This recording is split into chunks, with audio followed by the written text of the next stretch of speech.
आगे की खबरें सामने आएंगी। तो इस केस में जो भी पहलू होंगे, कल के सबसे ज्यादा अपडेट, सबसे ज्यादा ब्रेकिंग और सबसे ज्यादा डिटेल आपको इंडिया डेली लाइव पर ही मिलेंगे और एक एक खबर हम आप तक सबसे पहले पहुंचाएंगे। अब दिल्ली से रुक करते हैं मध्य प्रदेश की राजनीति का, जिसमें चुनाव के ऐलान से ठीक पहले रोज ना कोई बड़ी हलचल हो रही है और इसके केंद्र में है खुद मुख्यमंत्री शिवराज सिंह चौहान। इसलिए पूछ रहे हैं, ऑपरेशन मामा एमपी में घनघोर ड्रामा। एमपी की राजनीतिक गलियारे में सबसे बड़ा सवाल यही है कि क्या शिवराज सिंह चौहान अगली बार मुख्यमंत्री बन पाएंगे। यह सवाल बीजेपी की हार जीत से ज्यादा इस बात से बड़ा है कि बीजेपी जीत गई तो भी क्या मामा की वापसी होगी, तो भी क्या आलाकमान शिवराज को 5वीं बार शपथ लेने का मौका देगा। यह सवाल तो कई दिनों से है एमपी के पॉलिटिक्स में, लेकिन आज फिर से यह गर्मा गया क्योंकि शिवराज सिंह चौहान अपने मौजूदा कार्यकाल की आखिरी कैबिनेट मीटिंग करने वाले हैं।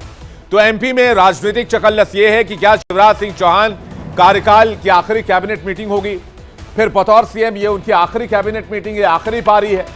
ये चकल्लस क्यों जोर पकड़ रही है, इसे भी जान लीजिए। दरअसल इसके पीछे खुद शिवराज सिंह चौहान है, जो कुछ दिनों के भीतर कई ऐसे बयान दे चुके हैं जिससे ऐसा लगता है कि शिवराज जान चुके हैं कि अब उनकी वापसी नहीं होने वाली है। बीजेपी जीत भी गई तो भी नहीं। सार्वजनिक मंच से उनके एक नहीं कई बयान हम आपको सुनवा चुके हैं इससे पहले। अब आपको 3 बयान सुनवाते हैं, जिसके बाद आप भी समझ जाएंगे जो बात मैं आपको कहना चाह रहा हूं। बस मामा के इन बयानों को गौर से सुनिएगा। चुनाव लड़ूं कि नहीं लड़ूं? अरे चुनाव यहां से लड़ूं कि नहीं लड़ूं?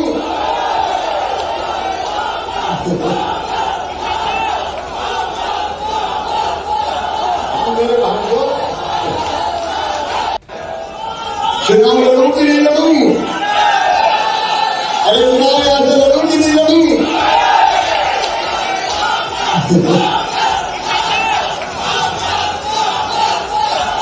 मेरे भाइयों,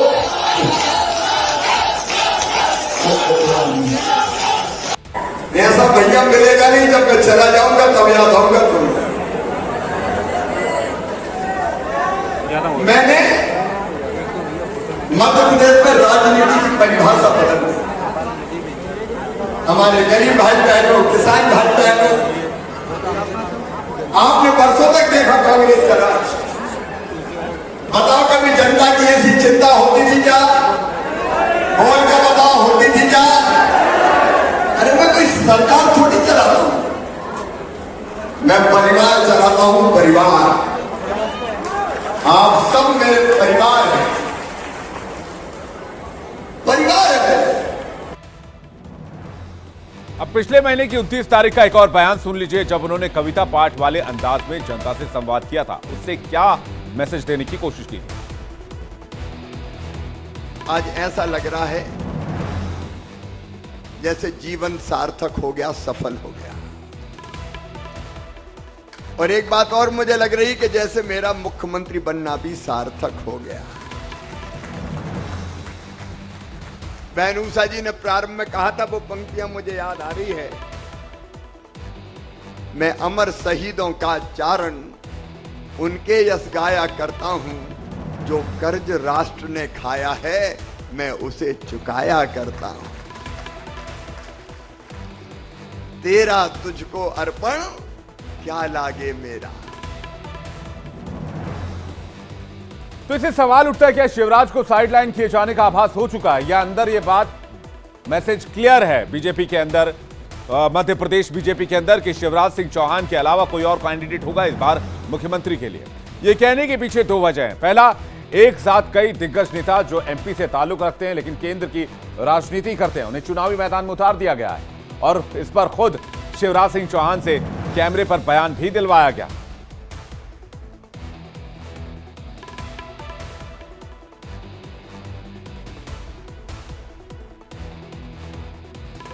ये अद्भुत है, अभूतपूर्व है और इसने भारतीय जनता पार्टी की महाविजय को सुनिश्चित कर दिया है। हमारे सारे दिग्गज चुनाव लड़ेंगे। ये अद्भुत है, अभूतपूर्व है और इसने भारतीय जनता पार्टी की महाविजय को सुनिश्चित कर दिया है। हमारे सारे दिग्गज चुनाव लड़ेंगे। ये अद्भुत है, अभूतपूर्व है और इसने भारतीय जनता पार्टी की। शिवराज को साइडलाइन किए जाने की दूसरी वजह समझिए। प्रधानमंत्री मोदी पिछले 10 दिनों में 2 बार राज्य के दौरे पर आ चुके हैं। एक बार 25 सितंबर को भोपाल में विशाल रैली की, दूसरी 2 अक्टूबर को ग्वालियर में। भोपाल की रैली में शिवराज का नाम एक बार भी नहीं लिया गया, तो ग्वालियर की रैली में सिर्फ एक बार शिवराज सिंह पीएम मोदी की जुबान पर आए। ग्वालियर वाली रैली की तस्वीर को अब जरा गौर से देखिए और समझिए कि शिवराज साइडलाइन हो चुके हैं। यह क्यों कहा जा रहा है? मंच पर पीएम मोदी के साथ 3 नेता खड़े हैं। पहले नेता हैं नरेंद्र सिंह तोमर, दूसरे हैं प्रदेश अध्यक्ष वीडी शर्मा और तीसरे नेता हैं ज्योतिरादित्य सिंधिया। लेकिन गौर से देखिए शिवराज सिंह कहां हैं? वो इन चारों से थोड़ा हटकर खड़े हैं। यह तस्वीर भी सवाल खड़े कर रही है, क्या शिवराज को साइड कर दिया गया है?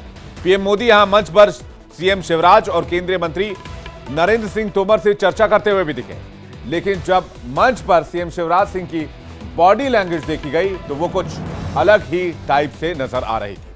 शिवराज और आलाकमान के बीच बढ़ती दूरियों की एक और वजह जान लीजिए। उसके लिए 2 तस्वीरें आपके सामने रखता हूं। पहली तस्वीर है ओंकारेश्वर में शंकराचार्य की 108 फीट ऊंची मूर्ति के अनावरण की, जिसमें पीएम मोदी नहीं पहुंचे थे, और दूसरी तस्वीर है उज्जैन के महाकाल कॉरिडोर की, जिसके दूसरे फेज के कामकाज का उद्घाटन होने वाला है। लेकिन खबर है कि यहां भी पीएम मोदी नहीं आ रहे हैं। अब सीएम शिवराज सिंह चौहान की हताशा या निराशा की वजह को भी जान लीजिए। एक तो पार्टी ने बड़े जोर शोर से एक नहीं कुल 5 यात्राएं निकाली और उन सबका समापन भोपाल में 25 सितंबर को किया। यात्राओं का नाम था जन आशीर्वाद, लेकिन लगता है कि शिवराज के नाम पर पार्टी को जनता आशीर्वाद देने की मूड में नहीं है, क्योंकि ये लोगों का भी कहना है कि बीजेपी की जन आशीर्वाद यात्रा में वैसी भीड़ नहीं थी, वो समर्थन नहीं था जिसकी उम्मीद और जरूरत थी। तो इनके अलावा खुद शिवराज सिंह चौहान ने खुद अपने बूते भी कई रैलियां की, सभाएं की, लेकिन जन समर्थन बहुत कम दिखा। तो सवाल कि क्या इस बार बीजेपी ने चेहरा बदलने का फैसला कर लिया है? शिवराज सिंह चौहान को लीड पर नहीं रखकर क्या बीजेपी एक तरह से नई रणनीति पर चल रही है? कई दिग्गजों को दिल्ली से लाकर चुनावी मैदान में उतारना क्या इसी के पीछे की रणनीति है? और चुनाव को सिर्फ मोदी के नाम पर लड़ने का ऐलान कर दिया गया है, यह भी इसी के तहत किया जा रहा है। इस पर पक्ष और विपक्ष दोनों का बयान सुनिए। शिवराज सिंह जी अपनी हार को साफ तौर पे समझ रहे हैं और उन्हें दिख रहा है कि 18 साल का उनका गुंडाराज, भ्रष्ट राज अब उसका अंत होने वाला है, इसलिए पूरी तरह से विचलित है। कभी कहते हैं कि मैं चला जाऊंगा तो बहुत याद आऊंगा, और कभी जनता से पूछते नजर आते हैं कि मैं चुनाव लड़ूं कि नहीं लड़ूं। इसके पहले शिवराज सिंह जी ने कब जनता से पूछा कि मैं चुनाव लड़ूं कि ना लड़ूं? वो साफ तौर पे समझ रहे हैं कि भारतीय जनता पार्टी शायद उनको टिकट ना दे, क्योंकि हम लगातार देख रहे हैं कि जब जब प्रधानमंत्री आते हैं उनका नाम तक नहीं लेते हैं, उनकी कोई योजना की चर्चा नहीं करते हैं, और साफ तौर पर भारतीय जनता पार्टी समझ रही है कि शिवराज सिंह चौहान का चेहरा पीछा करना पड़ेगा। तो मध्य प्रदेश की एक एक अपडेट मैं आप तक पहुंचाऊंगा, वहां क्या होने वाला है। लेकिन अब चलते हैं महाराष्ट्र। महाराष्ट्र के अस्पतालों का हाल क्या है? ये सोचकर ही लोग वहां पर इलाज कराने के लिए जाते हैं कि भाई बीमारी ठीक हो जाएगी, लेकिन महाराष्ट्र का हेल्थ सिस्टम एक्सपायर हो गया है। लोग कह रहे हैं अगर आप इलाज करने के लिए गए महाराष्ट्र के अस्पताल में तो आपकी बीमारी ठीक नहीं होगी। महाराष्ट्र के नागपुर के सरकारी अस्पताल में 24 घंटे के अंदर 25 मरीजों की मौत हो गई है। यहां के 2 अलग अलग सरकारी अस्पतालों से आंकड़े सामने आए हैं। लेकिन हैरत की बात तो यह है कि आंकड़ा सिर्फ और सिर्फ नागपुर का नहीं है। नागपुर से 350 किलोमीटर दूर नांदेड़ में भी 31 मरीजों ने दम तोड़ दिया। लेकिन क्यों, कैसे? 3 तस्वीरें आपको दिखाते हैं। सबसे पहले